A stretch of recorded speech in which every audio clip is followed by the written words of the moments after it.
Speed and uniform speed का definition पहले देख लेते हैं, इसके बाद हम समझेंगे कि आखिर इसमें बेसिक डिफरेंस क्या होता है। सो डेफिनेशन हम देख सकते हैं, distance travel per unit time is called speed. Speed क्या होता है? डिस्टेंस अपॉन टाइम होता है। एवरेज स्पीड किसे कहते हैं? Total distance travel divided by total time taken, या average speed is equal to total distance travel upon total time taken. Uniform speed होता है equal distance travel in equal interval of time. देखते समझते हैं इनके बीच का डिफरेंस। देखिए, अगर कोई बॉडी पॉइंट ए से पॉइंट बी को जाता है और इसने कवर किया है एक्स दूरी, कितने टाइम में? टी टाइम में, तो जो स्पीड एस होगी वो क्या हो जाएगी? X by T. बट अगर कोई बॉडी है जो कि क्या कर रहा है कि मान लेते हैं वो पॉइंट ए से बी तक जाता है, फिर बी से कहाँ जाएगा? सी तक जाएगा, फिर सी से डी तक जाएगा, A to B, B to C, C to D. तो ए से बी तक मान लेते हैं इसने x1 दूरी t1 समय में, बी से सी x2 दूरी t2 समय में, और सी टू डी x3 दूरी t3 समय में इसने कवर किया है। तो जो टोटल डिस्टेंस यहाँ पे कवर हुआ है वो हुआ है x1 plus x2 plus x3, और जो टोटल दूरी समय लगा इसमें t1 plus t2 plus t3, इसे कहेंगे एवरेज स्पीड। अब बेसिक डिफरेंस समझते हैं एवरेज स्पीड और स्पीड का। देखिए, स्पीड में क्या होता है और एवरेज स्पीड में क्या होता है, आप ध्यान देंगे तो सब समझ में आएगा। देखिए, अगर हम सिर्फ और सिर्फ एक पॉइंट से दूसरे पॉइंट तक, दो पॉइंट के बीच की दूरी को देखते हैं, तो दो पॉइंट के बीच की दूरी हमेशा स्पीड होगी, ना कि एवरेज स्पीड होगी। जैसे कि ए से बी, तो एक्स बाई टी हो गया। लेकिन दो या दो से अधिक पॉइंट के बीच की सेपरेट दूरियां सेपरेट समय में अगर कवर की जाए तो वहाँ के लिए एवरेज स्पीड होगा। जैसे कि ए से बी, फिर बी से सी। तो जब भी न्यूमेरिकल अगर आपका आता है और सिर्फ दो पॉइंट की बात होती है तो वहाँ हमेशा क्या पूछेगा? स्पीड पूछेगा। लेकिन अगर दो या दो से अधिक पॉइंट कवर करना हो, या ये कहा जाए कि अगर ए से बी जाने में 10 मिनट लगता है, बी से सी लौटने में इतना टाइम लगता है, मतलब एक पॉइंट से दूसरे पॉइंट पे जाए और फिर दूसरे से पहले पे भी आए, तो वहाँ पे भी क्या होगा? एवरेज स्पीड ही होगा। या ए से बी, बी से सी, सी से डी जाना हो, अलग अलग पॉइंट पे अलग अलग टाइम में पहुँचना। जैसे कि आप शहर मान लेते हैं, ए से शहर बी जा रहे हैं, फिर शहर बी से सी जाने में जिनकी दूरी अलग थी, समय अलग लगा, यहाँ से यहाँ जाने में अलग समय लगा, तो वहाँ पे आपकी एवरेज स्पीड होती है। जैसे ट्रेन के टिकट में हमेशा क्या लिखा होता है? एवरेज स्पीड, क्योंकि जो ट्रेन होती है वो एक से अधिक स्टेशन पे जाती है। लेकिन अगर हम सिर्फ एक पॉइंट से दो शहरों के बीच की दूरी और समय का रेशियो देखें तो वहाँ पे क्या देखा जाएगा? स्पीड देखा जाएगा। लेकिन अगर यूनिफॉर्म स्पीड की बात करें, यूनिफॉर्म स्पीड कहता है इक्वल डिस्टेंस, इसके बारे में मैंने आपको ऑलरेडी बताया। इक्वल डिस्टेंस अगर इक्वल टाइम ले रहा है तो वो हो गई यूनिफॉर्म। फॉर एग्जांपल, ए से बी, बी से सी और सी से डी जा रहे हो अगर आप, तो आप ए से बी जा रहे हो, मान लेते हैं x1 दूरी है, बी से सी भी x1 हो और सी से डी भी x1 हो, यहाँ टाइम भी t1 और t1 लगे, तो यहाँ पे क्या होगा? यहाँ पे होगा यूनिफॉर्म स्पीड होगा। लेकिन अगर इसमें से कोई भी डिफरेंट है तो वो किस में बदल जाएगा? एवरेज स्पीड में।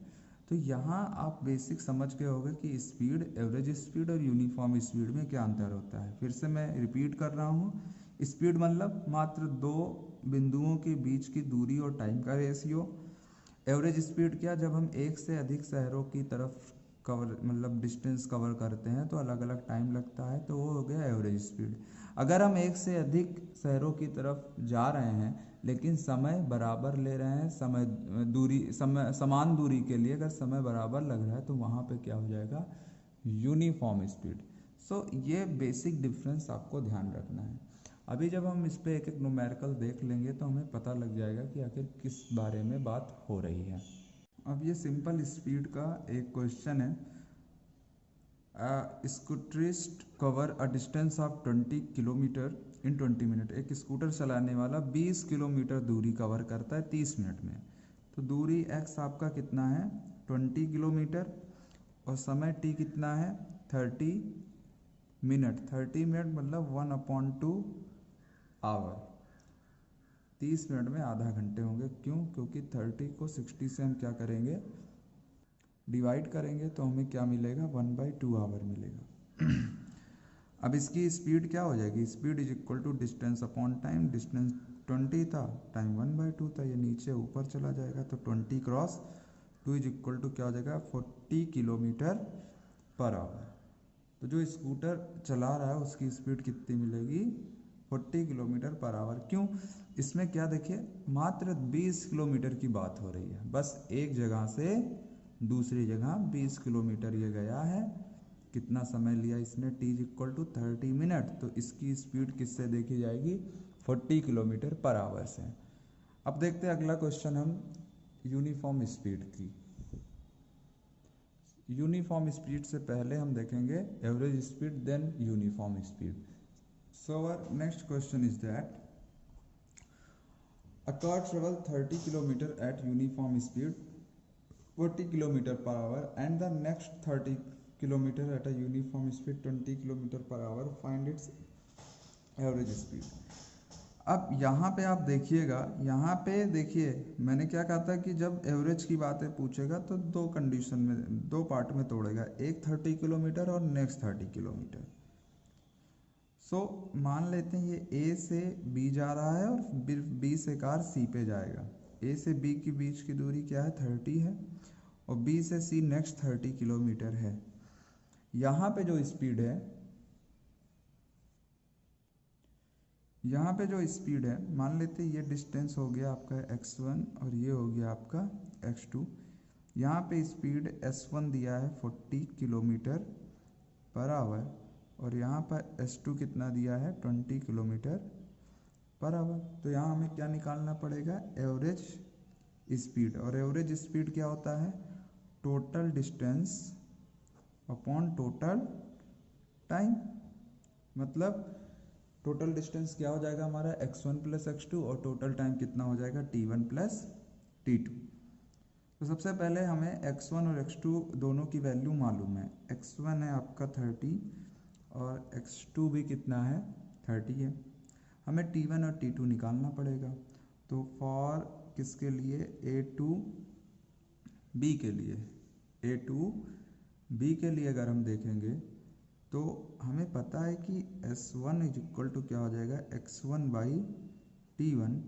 तो यहाँ से आपका t1 क्या हो जाएगा, अगर क्रॉस मल्टीप्लाई किया जाए तो ये हो जाएगा x1 बाई S1। और सिमिलरली B2C के लिए बात की जाए तो S2 इज इक्वल टू क्या हो जाएगा, x2 बाई T2, या T2 इज इक्वल टू क्या हो जाएगा, x2 बाई S2। दोनों की वैल्यू चलिए फाइंड करते हैं। तो हमें क्या मिलेगा, देखिए x1 की जो वैल्यू है वो है देखिए 40 और S1 की वैल्यू कितनी है, 30 है। तो ये क्या हो जाएगा, सॉरी आपका x1 है, x1 क्या है, 30 है और S1 कितना है, 40 है। तो ये कैंसिल होकर T1 कितना आया, 3/4 आया। अगर हम यहाँ पे बात करें तो x2 की वैल्यू फिर से 30 और x2 की वैल्यू 20, तो ये क्या हो जाएगा, 3/2 हो जाएगा t2। अब हमें वैल्यू फाइंड करनी है, आगे देखते हैं क्या होगा। तो आप यहाँ पे देख सकते हो कि जो एवरेज स्पीड आएगी वो क्या आएगी, x1 plus x2 by t1 plus t2।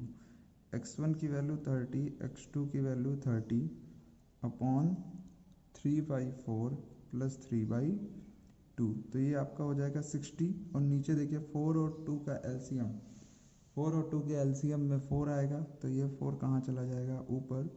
और इधर कितना होगा, 3 2 जा 6 और 3, ये हो जाएगा आपका 9। अगर हम इसको सॉल्व करें तो हमारा आंसर आएगा 26.6 किलोमीटर पर आवर। तो इस तरह से जब एवरेज स्पीड निकालना होगा तो हम क्या करेंगे, हम इसकी स्पीड की सहायता से टाइम निकालेंगे। आप यहाँ पे जब टाइम आ जाएगा तो अलग अलग टाइम को हम ऐड कर देंगे और बड़ी आसानी से हम वैल्यू को फाइंड कर सकते हैं।